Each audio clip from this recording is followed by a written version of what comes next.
आज की कहानी एक ऐसे शख्स की जिसका मैं खुद फ़ैन हूँ।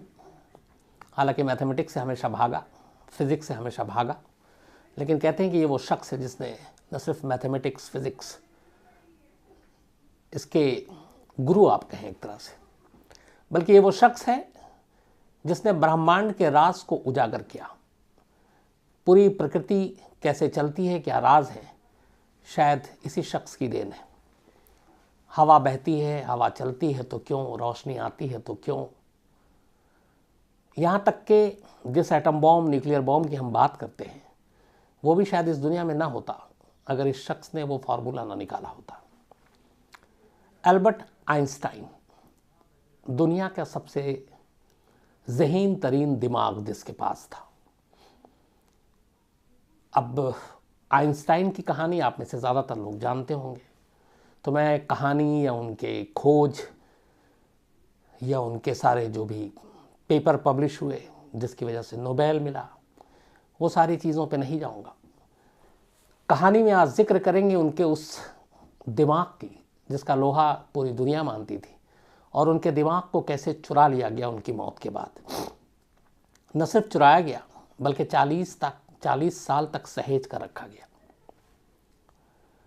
हालांकि इस दुनिया में आज भी ऐसे बहुत सारे देश हैं जहाँ पे अलग अलग तरह से जो लोग इस दुनिया में नहीं होते हैं, जो मर जाते हैं, उनको उनकी लाशों को सहेज कर रखा जाता है। आपको पता ही है, ऐसे ममीज़, बाकी चीज़ें।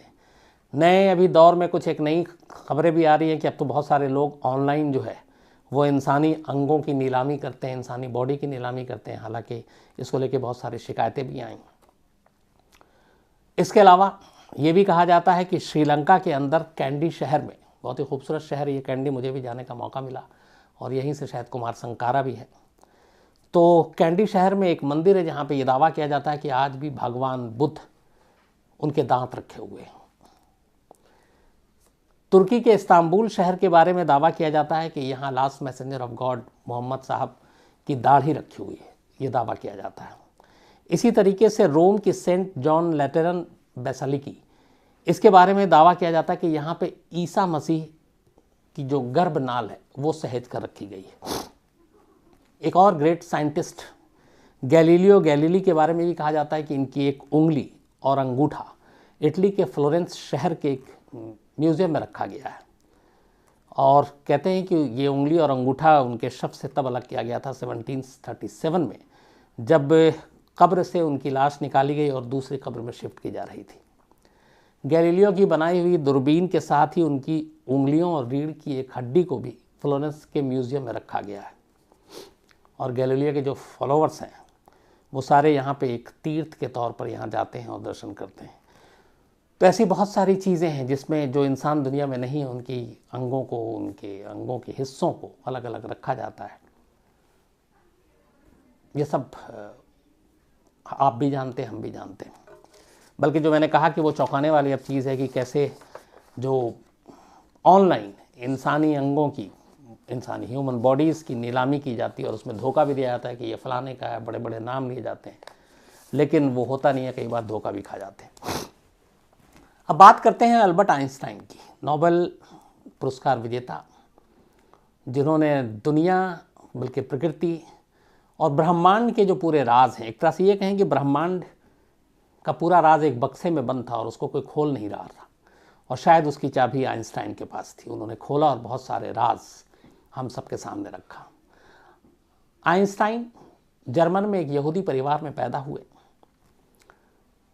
बचपन से ही उनका सर बहुत बड़ा था आम बच्चों के मुकाबले। बोलते बहुत कम थे। कहते हैं कि 4 साल की उम्र में पहली बार, अच्छा उनके माँ बाप परेशान रहते थे, आइंस्टाइन ने मुंह खोला और कुछ बोला। हुआ ये कि वो खाने के टेबल पर बैठे थे और उनको सूप दिया गया। सूप गर्म था। सूप पीते पीते अचानक आइंस्टाइन के मुंह से निकला कि बहुत गर्म है। माँ बाप ये सुनकर खुशी से उछल पड़े कि उनका बेटा बोलता है। फिर उन्होंने पूछा कि तुम तो बोलते हो, बोल सकते हो, तो अब तक क्यों नहीं बोला, आज क्यों बोला? तो आइंस्टाइन ने जवाब दिया कि अब तक सब कुछ अच्छा था, तो इसलिए मुझे बोलने की ज़रूरत नहीं पड़ी। आज ये सूप गर्म था तो मुझे बोलना पड़ा। हालांकि आम एक नॉर्मल चाइल्ड के तौर पर ही आइंस्टाइन की परवरिश हुई स्कूल में, बल्कि एक ज़माने में ये भी था कि क्लास टीचर डांटती थी, आलसी कहती थी। मैथमेटिक्स के लिए उनको डांट खानी पड़ी थी, लेकिन धीरे धीरे हुनर काबिलियत दिखती गई और फिजिक्स और मैथमेटिक्स इसके वो उस्ताद बने। जर्मनी में जब हिटलर आया, और हिटलर का यहूदियों को लेकर आपको राय मालूम ही है, बहुत बुरी राय थी, तो आइंस्टाइन के परिवार को लग गया था कि यहाँ अब रहना सेफ नहीं है। तो उसके बाद वो लोग वहाँ से निकल कर स्विट्ज़रलैंड जाते हैं, फिर इटली जाते हैं और लास्ट में फिर अमेरिका पहुँचते हैं अल्बर्ट आइंस्टाइन, और वहीं रहते हैं। अल्बर्ट आइंस्टाइन जिनकी मौत 18 अप्रैल 1955 को हुई थी, लगभग 76 साल की उम्र हो चुकी थी। तब तक वो पूरी दुनिया में अपना लोहा मनवा चुके थे। फिजिक्स और मैथमेटिक्स के ज़रिए दुनिया में इस ब्रह्मांड के राज को खोलकर पूरी दुनिया में उनको इज्जत की नज़र से देखा जाता था। लोग उन्हें बुलाते थे, अपने बराबर में बिठाकर खुद को वो अपने आप को सम्मानित महसूस करते थे। उन्हीं अल्बर्ट की इंटरनल ब्लीडिंग की वजह से 18 अप्रैल 1955 को न्यू जर्सी के प्रिंसटन हॉस्पिटल में डेथ हो गई थी, अमेरिका में। जब डेथ की खबर आई तो पूरी दुनिया में आग की तरह खबर ये फैल गई कि दुनिया का सबसे बेहतरीन दिमाग उसने काम करना बंद कर दिया, यानी उसकी मौत हो गई। इस हॉस्पिटल से कुछ किलोमीटर की दूरी पर एक शख्स रहता था, इस प्रिंसटन हॉस्पिटल की। रोज़ाना ड्यूटी होती थी प्रिंसटन हॉस्पिटल में, सुबह 10 बजे हॉस्पिटल जाना होता था। उस रोज़ भी यह हॉस्पिटल के लिए घर से निकला।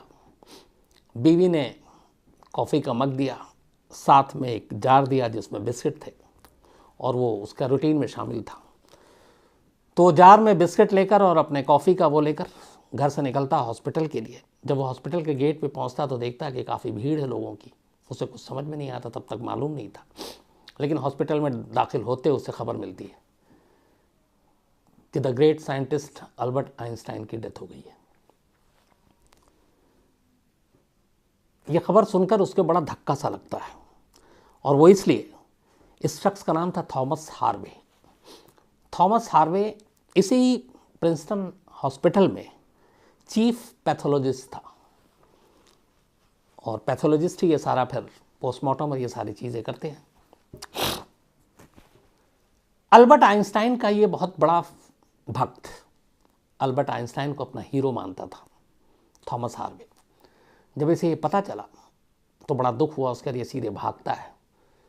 बॉडी रखी हुई थी, करीब 7-8 घंटे हो चुके थे, पोस्टमार्टम होनी थी, और इस दौरान ये पता चला कि अल्बर्ट आइंस्टाइन के एक बेटे ने ये बताया कि अल्बर्ट आइंस्टाइन की एक विल थी, वसीयत थी कि उनके बॉडी के टुकड़े को अलग अलग जगह पर दफनाया जाए ताकि कोई लोग उनकी पूजा ना करें एक जगह पर अगर बॉडी हो तो।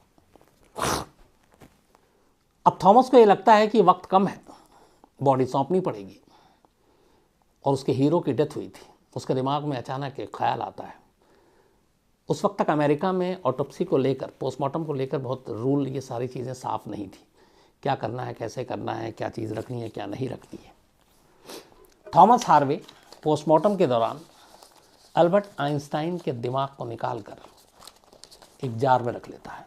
ये वही जार था जो उसकी बीवी ने दिया था, लेकिन कुकीज़ थे उसमें, केमिकल के साथ उसको सहेज कर रख लेता है। थोड़ी देर के बाद लाश अल्बर्ट आइंस्टाइन के घर वालों को सौंप दी जाती है, लेकिन कुछ वक्त के बाद हॉस्पिटल के लोगों को पता चल जाता है कि थॉमस हार्वे ने बड़ी खामोशी से अल्बर्ट आइंस्टाइन के दिमाग को चुरा कर अपने पास रख लिया है। इसके बाद शाम को वो उसी जार में अल्बर्ट आइंस्टाइन के दिमाग को लेकर अपने घर की तरफ चल पड़ता और घर पहुंच जाता है। वो और उसकी बीवी जानते थे इस सच को। हॉस्पिटल में कुछ लोगों को और पता चला, उन्होंने कहा लौटा दो, उसने कहा नहीं लौटाऊंगा। अब आइंस्टाइन, दुनिया का सबसे तेज तर्रार ज़हीन दिमाग, वो एक शख्स के पास घर में जार में है।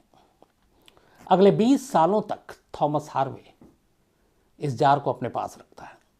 उसने इस दिमाग को इसलिए अपने पास रखा था, वो जानना चाहता था कि आखिर मैथमेटिक्स में और फिजिक्स में अल्बर्ट आइंस्टाइन का दिमाग इतना तेज़ कैसे चलता है, इसके दिमाग की क्या खासियत है, उनके दिमाग में ऐसी क्या चीज़ है जो आम इंसानों से अलग है, और इसी राज को वो जानना चाहता था। उसको रिसर्च करना था जानकारी हासिल करनी थी, लेकिन रिसर्च करने की परमिशन नहीं थी, और ये इजाज़त देनी थी अल्बर्ट आइंस्टाइन के किसी रिश्तेदार को, उसके घर वालों को। 20 साल तक आइंस्टाइन के दिमाग को थॉमस हार्वे अपने घर पे ही रखता है। 20 साल के बाद अल्बर्ट आइंस्टाइन का एक बेटा, उनके 2 बेटे थे, वो थॉमस हार्वे को इजाज़त देते हैं कि ठीक है, तुम रिसर्च करो, इस पे पता लगाओ।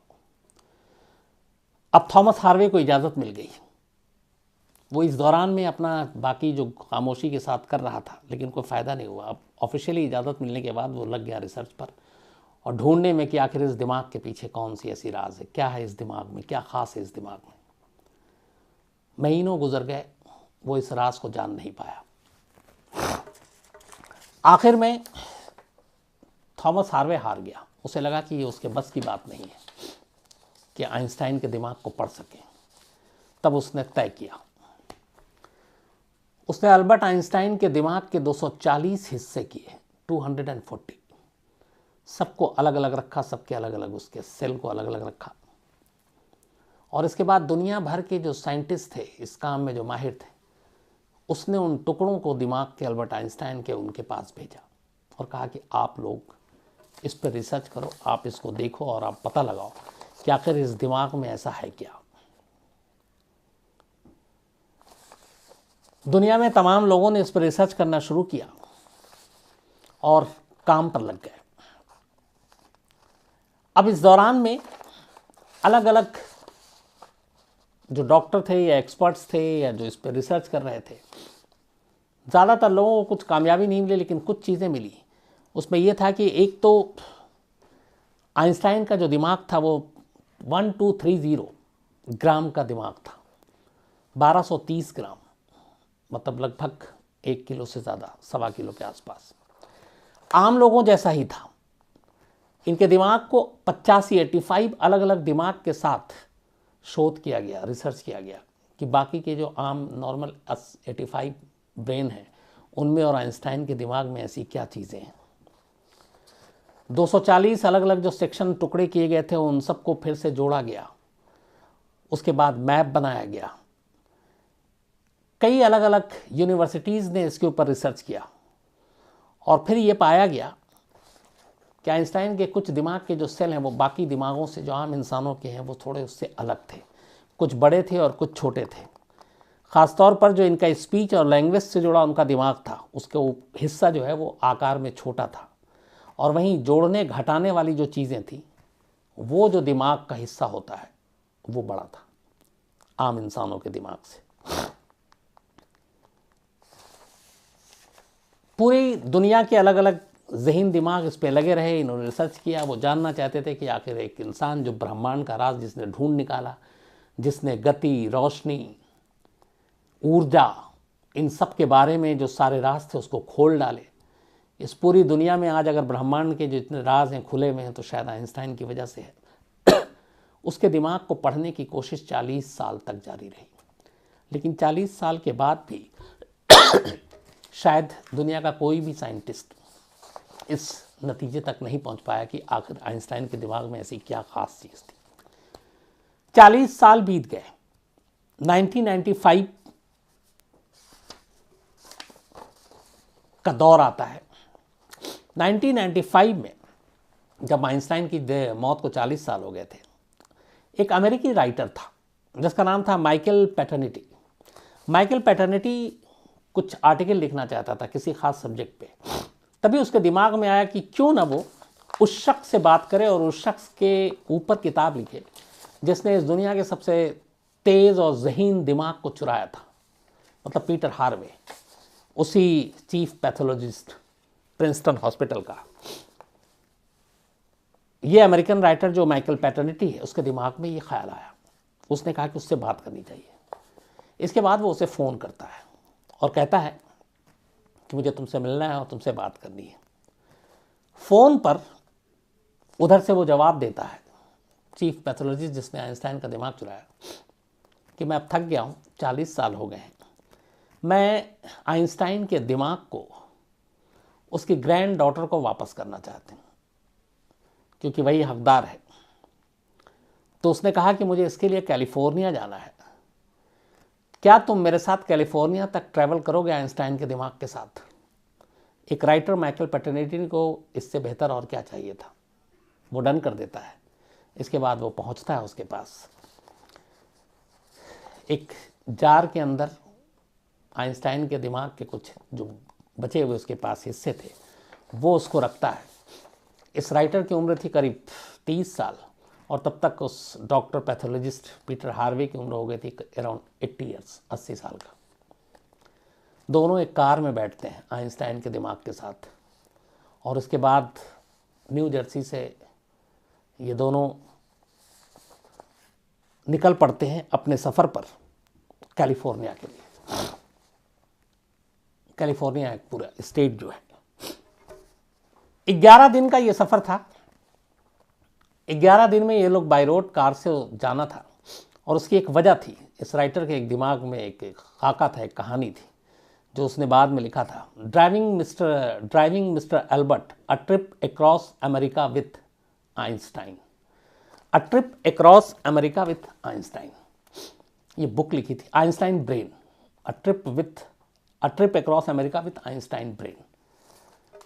11 दिन के सफ़र के बाद आइंस्टाइन के इस दिमाग को एक गाड़ी में रखकर ये दोनों, एक राइटर और जिसने चुराया था, वो दोनों कैलिफोर्निया पहुंचते हैं और उसके बाद उस दरवाजे पे पहुंचते हैं जिस दरवाजे के अंदर आइंस्टाइन की पोती रहती थी। वो जाकर वहाँ बताते हैं कि आइंस्टाइन का ब्रेन हम आपको वापस देना चाहते हैं। पोती वो दिमाग लेने से मना कर देती है। इसके बाद ये वापस आते हैं। वापस आने के बाद पीटर हार्वे आइंस्टाइन के उस दिमाग को उसी प्रिंसटन हॉस्पिटल को में जमा करा देता है जिस जगह पर 40 साल पहले आइंस्टाइन का पोस्टमार्टम हुआ और जहाँ से उसने उनके दिमाग को चुराया था। 2007 में पीटर हार्वे की मौत हो जाती है। उससे पहले वो उनके दिमाग को सेम हॉस्पिटल में, यानी उसी प्रिंसटन हॉस्पिटल में ले जाकर जमा कर चुका था। आज भी आइंस्टाइन के दिमाग का वो हिस्सा इस प्रिंसटन हॉस्पिटल में न्यू जर्सी में रखा हुआ है सहेज कर। दुनिया के 240 जो इसके टुकड़े हुए थे, बहुत सारे अलग अलग साइंटिस्ट के पास भी, कई यूनिवर्सिटी के पास भी रखे हुए थे। पढ़ने की कोशिश की गई थी कि आखिर एक शख्स का दिमाग इतना तेज़, इतना वो कैसे हो सकता है, लेकिन उस दिमाग के राज को सही तरीके से दुनिया का कोई और ज़हीन दिमाग पढ़ ही नहीं पाया। यही सच है।